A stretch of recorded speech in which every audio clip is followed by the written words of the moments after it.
नमस्कार, હું આદર્શ છું. વેલકમ ટુ આદર્શ education society. Hello dear students, hi all, standard 4, subject English grammar, chapter number 44, letter writing, formal letter, part 2. So in the last previous video we had seen exercise A. In this video we will continue with our chapter exercise B.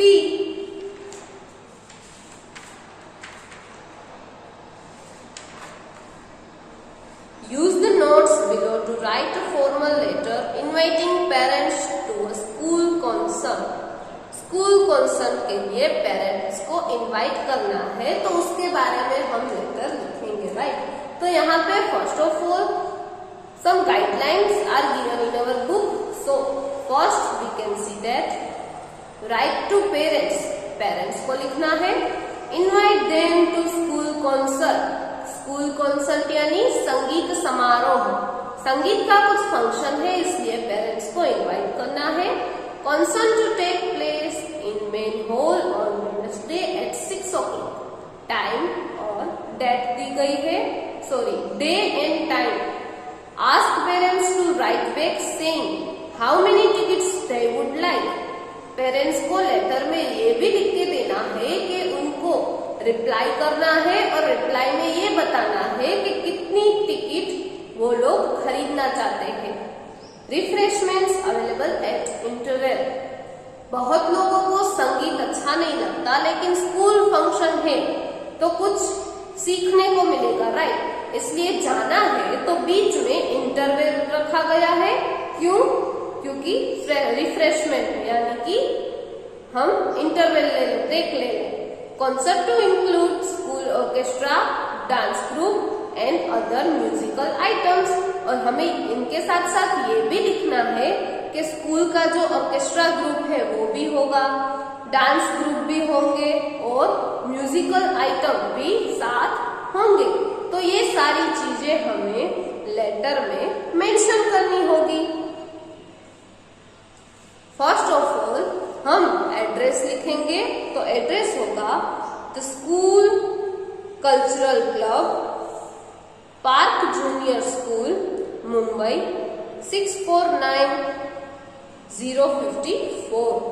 Dear parents, we cordially invited you to the school concert to take place in main hall on 14th of November 2015. तो first of all आपको answer की में से answer लिखना है. After that उसके बाद आप इसे समझ पाओगे. अगर आपके पास लेटर होगा तो मैं रीड कर रही हूँ वो आपको दिखाई देगा और पता चलेगा, राइट? तो कोर्डियली यानी कि हृदय से, मन से आपको इनवाइट करते हैं कि आपको स्कूल कॉन्सर्ट जो मेन हॉल में रखा गया है 20 फरवरी 2015 को हम आपको मन से इनवाइट करते हैं. Wednesday at 6 o'clock. The concert will include the school orchestra, the cultural dance group and other musical programs. School concert में संगीत समारोह में ये सारे पार्ट्स इन्वॉल्व होंगे. टिकट्स विल कॉस्ट ₹100 पर person, both adult and child. तो इस प्रोग्राम में टिकट्स भी रखी गई है. पर पर्सन ₹100 चार्ज रखा है, लेकिन दोनों के लिए चार्ज सेम रहेगा, बच्चों के लिए भी और बड़ों के लिए भी. There will be refreshments available at interval. Interval के दौरान आपको रिफ्रेशमेंट मिलेगा यानी कि आप फ्रेश हो सकते हो. Please write back with the number of tickets you would like to book. आपको जितनी टिकट बुक करवानी है उतनी टिकट आप बुक करवा सकते हो, लेकिन इसके लिए आपको रिटर्न लेटर लिखना होगा. Booking closes on the 10th. 14th date को ये प्रोग्राम है इसलिए 10th डेट को टिकट बुक करना बंद हो जाएगा, राइट? आफ्टर दैट हम पेरेंट्स यानी पेरेंट्स को लिखना है इसलिए वो हमारे से बड़े होंगे.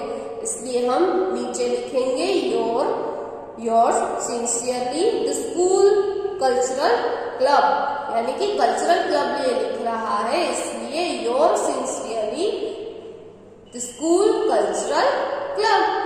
आफ्टर दैट एनवेलप, यानी कि जो बॉक्स नीचे दिया गया है स्टैम्प लिखा हुआ, उसके नीचे 3 लाइनें दी गई है, राइट। उसमें हम एड्रेस लिखेंगे, मिस माइक गुले 33 वेस्टर्न मेनलैंड ब्रुसेल्स। तो ये एक एड्रेस है जो पेरेंट्स का है, राइट। तो here our exercise B had completed. ऐसा ही एक लेटर आपको एक्सरसाइज सी में दिया गया है। Exercise C, more formal letters, write a formal letter to a museum. Museum को लेटर लिखना है, thanking the guide for making your school trip so interesting. आपको उसको एक थैंक लेटर लिखना है जिन्होंने आपको गाइड किया और आपकी जो स्कूल ट्रिप थी वो बहुत ही इंटरेस्टिंग बनाई, right. Decide which museum you are writing to and address the envelope below. आपको ये डिसाइड करना है कि कौन से म्यूजियम को आपको लेटर लिखना है और एनवेलप के साथ उसका एड्रेस लिखना होगा, right. So first of all कौन से म्यूजियम को लिखना है, इसलिए आप जब ट्रिप पे गए थे तब बहुत सारे म्यूजियम आपने देखे होंगे, राइट। इससे ये पता चल जाता है। तो हम कौन से म्यूजियम को थैंक्स बोलेंगे वो हमें डिसाइड करना है, राइट। तो first of all the address right side, okay, right side हम एड्रेस लिखेंगे। The head boy the British high school Manchester United kingdom 16 February 2060, right. तो ये हुआ हमारा एड्रेस का पार्ट। आफ्टर दैट हम 1 लाइन लीव करेंगे और लिखेंगे dear sir, on behalf of my school, मेरे स्कूल की तरफ से I wish to thank you for the wonderful services. मैं आपको आपकी वंडरफुल सर्विसेज जो थी उसके लिए थैंक यू कहता हूँ। Offered to us by your museum staff, आपके संग्रहालय के जो कर्मचारी थे जिन्होंने हमारी हेल्प की, हमको गाइड किया, उसमें मैं थैंक यू बोलना चाहता हूँ। On Friday 12th January 2016, our school had organized a trip to the British Museum. हमारी स्कूल ने एक ट्रिप ऑर्गेनाइज की थी, कहाँ की थी? ब्रिटिश म्यूजियम की। It was the best time we had in our lives, वो हमारे जीवन का सबसे बहुत ही अच्छा दिन था। The guides were very informative and knowledgeable. जो गाइड थे, जो एक आदमी था हमें गाइड कर रहा था, वो बड़ा ही इंफॉर्मेटिव, यानी उनके पास बहुत सारी इंफॉर्मेशन थी, तो वो हमें अच्छी तरीके से गाइड कर रहे थे। और नॉलेजेबल, उनके पास नॉलेज भी बहुत था। And answered all our questions politely, हम उन्हें जितने भी क्वेश्चन कर रहे थे वो विनम्रता से उनके आंसर दे रहे थे। The security staff too were very helpful, और जो वहाँ के सिक्योरिटी गार्ड थे वो भी हमें हेल्प कर रहे थे, क्योंकि हम कभी किसी बार रास्ता भूल गए तो किससे पूछ रहे होंगे? यस, हम सिक्योरिटी गार्ड से पूछते हैं, तो वो भी हमें अच्छी तरह से हेल्प कर रहे थे। The most wonderful factor was the cleanliness and discipline that we observe there, और उनमें से हमें जो फैक्टर अच्छा लगा वो कौन सा था? स्वच्छता और डिसिप्लिन। डिसिप्लिन यानी कि वहाँ का रूल्स, स्ट्रिक्ट रूल्स होते हैं, वो हमें फॉलो करने होते हैं, राइट।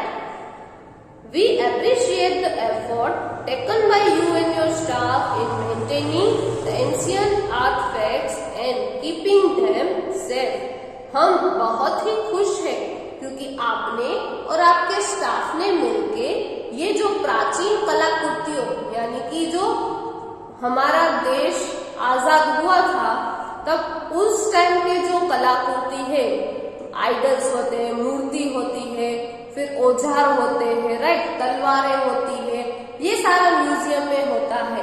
तो ये इसने आप मेंटेन करके रखा है, अच्छे से अरेंज किया है और इन सबको सेफ रखा है। इसके लिए हम आपके आभारी हैं। I hope you keep the good work going. मुझे ऐसा लगता है कि आपका काम अच्छी तरीके से चलेगा। चलो, तो यहाँ लेटर खत्म होता है। उसके बाद क्या लिखेंगे हम? योर सिंसियरली ग्वानो रिचार्ड, यानी ग्वानो रिचार्ड नाम का जो लड़का है वो ये लेटर म्यूजियम सर को लिख रहा है। आफ्टर दैट स्टैम्प के नीचे हमें इन्वॉल्व्स में एड्रेस लिखना होगा। द क्यूरेटर यानी कि अध्यक्ष, जो म्यूजियम के अध्यक्ष होते हैं वो, the British Museum, Great Russell Street, London, WC 1B 3DG, United Kingdom. ये वहां का एड्रेस है। Okay, so here our exercise B and C had completed. I hope आप सब exercise D and exercise E अच्छी तरह से आंसर की में से लिख लोगे। So here our chapter 44 letter writing formal letter had completed. Thank you for joining us.